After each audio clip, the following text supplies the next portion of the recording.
जय हिंद दोस्तों, नमस्कार। स्वागत है दोस्तों आपका हमारे इस वीडियो में। दोस्तों वीडियो के अंत तक बने रहिएगा। अगर दोस्तों वीडियो में कोई त्रुटि होगी, कोई गलती होगा तो कमेंट बॉक्स में कमेंट करना ना भूलिएगा। और दोस्तों एक चीज़ और ध्यान दीजिएगा, वीडियो को दोस्तों के पास शेयर कर दीजिएगा ताकि उन्हें भी इसकी जानकारी मिल सके। तो चलिए दोस्तों ले चलते हैं। 15वीं से 17वीं शताब्दी के राजनीतिक इतिहास के बारे में जानेंगे। तो चलिए एपिसोड की शुरुआत करते हैं। हम बात करते हैं इतिहास के उस दौर की जब भारत की धरती पर एक नए साम्राज्य का उदय हुआ। वह साम्राज्य था मुगल साम्राज्य, जो 15वीं शताब्दी से 17वीं शताब्दी के बीच काफी फला फूला। हालांकि इस दौरान काफी उतार चढ़ाव भी आए, फिर भी इस काल में राजनीतिक, सांस्कृतिक और कला का अनोखा संगम देखने को मिला। जी हाँ, इस साम्राज्य के शाही दरबार की चमक, युद्धों की गूंज और अद्भुत कृतियों की झलक इसके अनुपम उदाहरण हैं। जी हाँ, तो आइए जानते हैं मुगल साम्राज्य के उदय के बारे में। 15वीं शताब्दी के अंत तक भारतीय उपमहाद्वीप छोटे छोटे राज्यों में बटा हुआ था। इन्हीं राजनीतिक उथल पुथल के बीच सुदूर मध्य एशिया में एक नया योद्धा खड़ा हो रहा था। जी हाँ, यह योद्धा था बाबर, जो तैमूर वंश का उत्तराधिकारी था। बाबर का सपना था भारत में अपनी सत्ता स्थापित करना।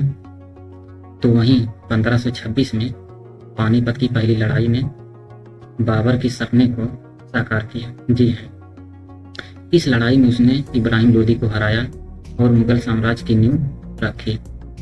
उसकी कुशल सैन्य रणनीति और बारूद के हथियारों ने भारतीय युद्ध के परिदृश्य को भी बदल दिया। जी हाँ, यह जीत मुगल इतिहास के स्वर्णिम युग की शुरुआत थी। बाबर के उत्तराधिकार कार्यों के लिए साम्राज्य को स्थिर करना चुनौतीपूर्ण था, लेकिन अकबर ने इसे न केवल स्थिर किया बल्कि एक विशाल और मजबूत साम्राज्य बना।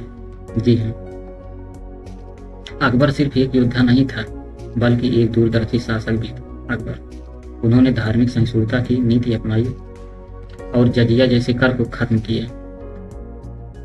उसके द्वारा शुरू की गई मनसब प्रणाली ने प्रशासन और सेना को व्यवस्थित किया। तो वहीं राजनीति में भी पीछे नहीं रहा। उसने राजपूतों के वैवाहिक संबंध स्थापित करके राजनैतिक संबंध को मजबूत किया। उसका दरबार कला, संस्कृत और ज्ञान का एक अनूठा केंद्र बन गया था। अकबर द्वारा शुरू किया गया दीन इलाही धर्म सभी धर्मों को एकता के सूत्र में बांधने का प्रतीक था। तो वहीं अब वक्त आ चुका था अकबर के बाद सत्ता संभालने का। इस जिम्मेदारी को पहले जहांगीर, फिर बाद में शाहजहां ने संभाला। शाहजहां, जिसे आप जानते ही हैं अच्छी तरह से, उन्होंने ताजमहल का निर्माण कार्य करवाया।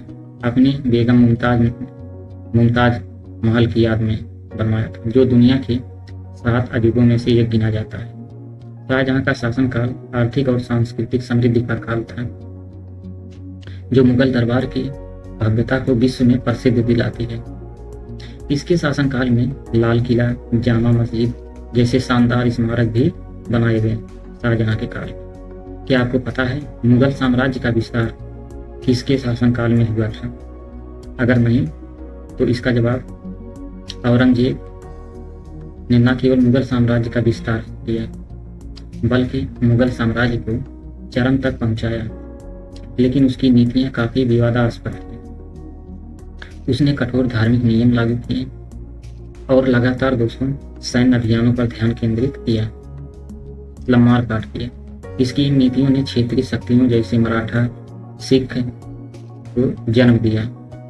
यह शक्तियां औरंगजेब का लगातार विरोध करती रही, जिससे उनका साम्राज्य कमजोर होने लगा और धीरे धीरे इसका पतन शुरू हो गया।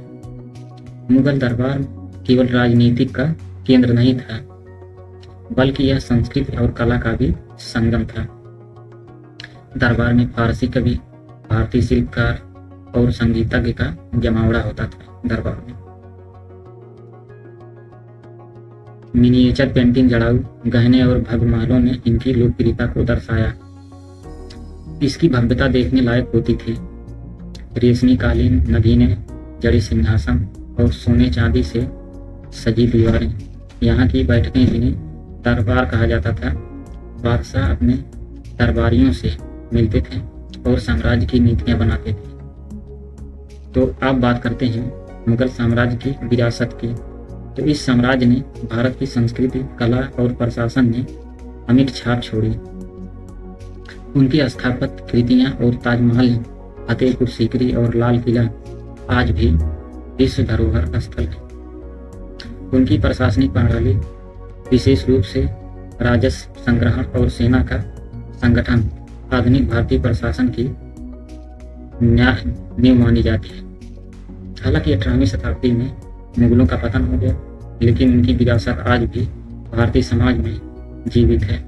जी हाँ, मुगल साम्राज्य केवल युद्ध और विजय के लिए ही नहीं जाना जाता है, बल्कि यह सांस्कृतिक समृद्धि और विचारों के संगम के रूप में भी जाना जाता है। तो दोस्तों, आज के लिए बस इतना ही, यहीं पे क्लोज करते हैं। मिलेंगे एक नए एपिसोड के साथ, नए टॉपिक के साथ। अब आज का सवाल नोट करते हैं, सवाल को देख लीजिए। अकबर ने अपनी धार्मिक नीति को क्या नाम दिया था? विकल्प ए दीन इलाही, जजिया, सरिया और विकल्प डी रामराज्य। इस प्रश्न का जवाब दोस्तों कमेंट बॉक्स में देना ना भूलिएगा। मिलते हैं नेक्स्ट वीडियो में, तब तक के लिए धन्यवाद दोस्तों। जय हिंद।